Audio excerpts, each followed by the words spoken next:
भारत की भूमि केवल भौगोलिक सीमा नहीं अपितु आध्यात्मिक चेतना की भूमि रही है। इसी भूमि पर एक स्थान है जहां इतिहास की एक महान घटना घटित हुई, वह है सारनाथ। यहीं पर गौतम बुद्ध ने अपने ज्ञान प्राप्ति के बाद पहला उपदेश दिया और धर्मचक्र प्रवर्तन की परंपरा का आरंभ किया। ये स्थल बौद्ध धर्म की नींव रखने वाले 4 प्रमुख तीर्थ स्थलों में से एक है, जो आज भी श्रद्धा और इतिहास का अद्वितीय प्रतीक बना हुआ है। बुद्ध का ज्ञान प्राप्ति के बाद का मार्ग। गौतम बुद्ध को बोधगया में ज्ञान प्राप्त हुआ। ज्ञान प्राप्ति के पश्चात वे कुछ समय मौन रहे, परंतु फिर उन्होंने ये निश्चय किया कि जो सत्य उन्होंने जाना है वह औरों को भी बताया जाना चाहिए। वे अपने पूर्वज साथियों को उपदेश देने हेतु ऋषिपतन मृगदया अर्थात वर्तमान के सारनाथ पहुंचे। ये वह स्थान था जहां उनके 5 पुराने साधक मित्र कौंडिन्य, भद्रिक, वप, महानाम और अश्वजित तपस्या करते थे। पहले तो उन्होंने बुद्ध को देखकर अनदेखा कर दिया, किंतु बुद्ध की आभा और आत्मिक शांति से वे आकर्षित हुए और अंततः उन्होंने उन्हें सम्मानपूर्वक स्थान दिया। धर्मचक्र प्रवर्तन का अर्थ। बुद्ध ने सारनाथ में जो उपदेश दिया उसे धम्मचक्कपवत्तन सुत्त कहा जाता है, जिसका अर्थ है धर्मचक्र को घुमाना। यहाँ धर्मचक्र केवल प्रतीक नहीं है, बल्कि बौद्ध धर्म में यह उस ज्ञान के प्रवाह का प्रतीक है जिसे बुद्ध ने संसार के कल्याण हेतु आगे बढ़ाया। इस उपदेश में उन्होंने 4 आर्य सत्यों और अष्टांगिक मार्ग की शिक्षा दी। 1. जीवन दुखमय है। 2. दुख का कारण तृष्णा है। 3. तृष्णा का नाश ही दुख का अंत है। 4. दुख के अंत हेतु अष्टांगिक मार्ग का अनुसरण करना चाहिए। यही वह क्षण था जब बुद्ध केवल एक साधक नहीं बल्कि बुद्ध यानी जागृत पुरुष बन गए और उनके शिष्यों के रूप में संघ की स्थापना भी यहीं से हुई। सारनाथ का नाम और प्राचीनता। सारनाथ को प्राचीन ग्रंथों में ऋषिपतन और मृगदाय के नाम से जाना गया है। मृगदाय का अर्थ है वह वन जहाँ हिरण शांति से विचरण करते हैं। ये स्थान उस समय एक शांत तपोभूमि हुआ करता था जहाँ अनेक ऋषि मुनि साधना करते थे। सारनाथ की भूमि ने बौद्ध धर्म के प्रचार और प्रसार में महत्वपूर्ण भूमिका निभाई। यहीं से बौद्ध विचारधारा, करुणा, अहिंसा और मध्यम मार्ग का प्रचार हुआ। सारनाथ केवल एक भौगोलिक स्थल नहीं बल्कि बौद्ध धर्म के जन्म का क्षण है। यहीं बुद्ध ने मौन से वाणी में प्रवेश किया, यहीं 5 शिष्यों को ज्ञान का बीज दिया और यहीं से धर्म का चक्र। सारनाथ में बौद्ध स्थापत्य और सम्राट अशोक का योगदान। सारनाथ न केवल बुद्ध के प्रथम उपदेश का स्थल है बल्कि यह भारतीय वास्तुकला, बौद्ध स्थापत्य और सम्राट अशोक की श्रद्धा का प्रतीक भी है। ये स्थान भारत की उस सांस्कृतिक चेतना को दर्शाता है जहां धर्म, कला और इतिहास का संगम होता है।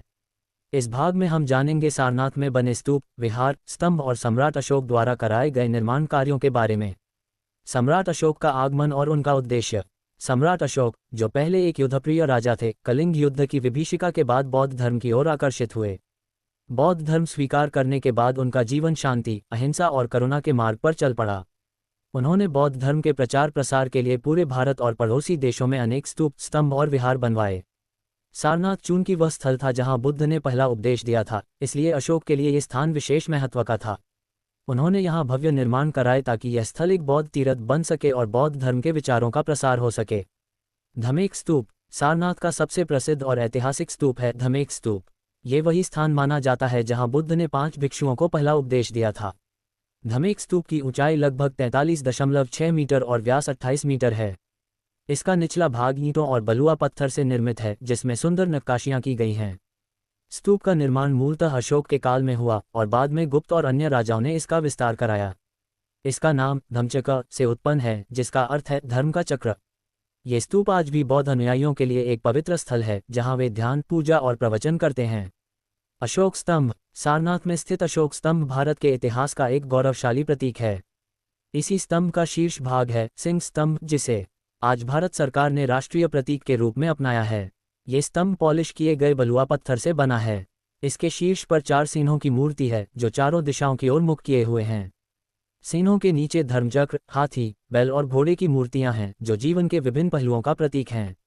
इस स्तंभ पर अशोक के लघु लेख भी उत्कीर्ण हैं जिनमें अहिंसा, संयम और धर्म के पालन की बातें कही गई हैं।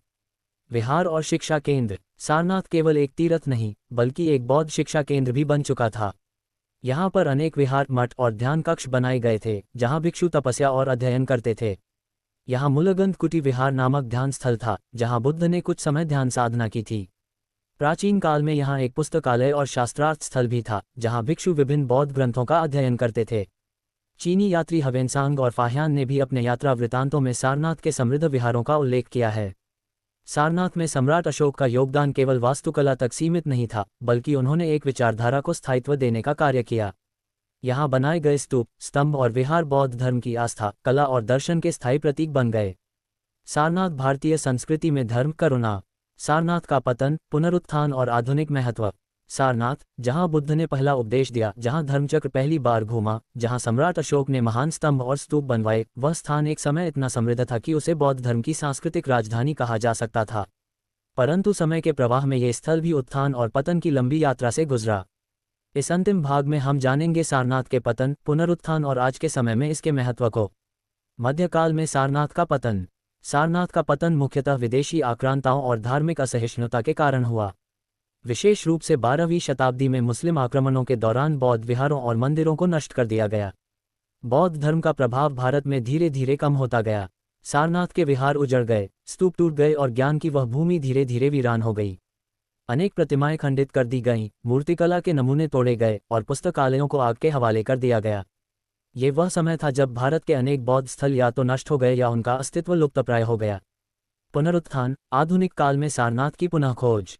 19वीं शताब्दी में जब भारत में पुरातात्विक खोजें शुरू हुईं तो सारनाथ को फिर से महत्व मिला। ब्रिटिश पुरातत्ववेत्ता अलेक्जेंडर कनिंघम और अन्य विद्वानों ने इस स्थल पर खुदाई की। खुदाई में धमेक स्तूप, अशोक स्तंभ, बुद्ध की मूर्तियां और अनेक विहारों के अवशेष प्राप्त हुए। सारनाथ का इतिहास, स्थापत्य और बौद्ध परंपरा का पुनः साक्षात्कार हुआ। यहाँ एक संग्रहालय की स्थापना की गई जिसमें प्राप्त मूर्तियों और शिलालेखों को सुरक्षित रखा गया। भारतीय पुरातत्व विभाग द्वारा की गई खोजों ने सारनाथ को फिर से एक ऐतिहासिक और धार्मिक केंद्र के रूप में स्थापित किया। आज का सारनाथ, श्रद्धा, अध्ययन और पर्यटन का केंद्र। आज सारनाथ एक अंतर्राष्ट्रीय तीर्थ स्थल बन चुका है। भारत ही नहीं, Sri Lanka, Thailand, Japan, Myanmar, Tibet, Nepal और अन्य बौद्ध राष्ट्रों के लिए यह विशेष महत्व रखता है। यहाँ विभिन्न देशों के बौद्ध मंदिर स्थापित हैं, जैसे थाई मंदिर, जापानी मंदिर, तिब्बती विहार। मुलगंध कुटी विहार एक आधुनिक मंदिर है जहाँ बुद्ध के उपदेशों को सुंदर भित्तिचित्रों में दर्शाया गया है। सारनाथ संग्रहालय में भारत की सबसे प्रसिद्ध मूर्ति, ध्यानमग्न बुद्ध की प्रतिमा रखी गई है, जिसे देखने विश्व भर से पर्यटक आते हैं। सारनाथ अब न केवल धार्मिक श्रद्धा का स्थल है, बल्कि इतिहास, पुरातत्व और दर्शन के शोधार्थियों के लिए भी अध्ययन का केंद्र है। सारनाथ का सांस्कृतिक और वैश्विक महत्व। सारनाथ आज भारत की उस छवि का प्रतीक है जो शांति, करुणा और ज्ञान पर आधारित है। यहाँ हर वर्ष बुद्ध पूर्णिमा पर विशाल आयोजन होते हैं। भारत सरकार और अंतर्राष्ट्रीय बौद्ध संस्थाएं मिलकर इसे एक वैश्विक धरोहर के रूप में संरक्षित करने का कार्य कर रही हैं।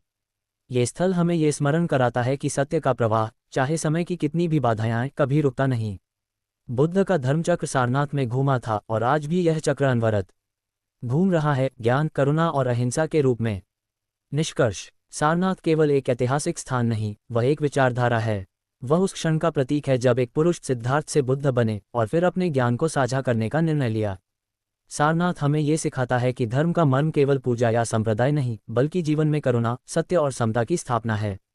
ये वह भूमि है जहाँ इतिहास ने मौन तोड़ा और ज्ञान ने पहली बार बोली। सारनाथ में धर्मचक्र केवल एक प्रतीक नहीं, वह एक निरंतर प्रेरणा है।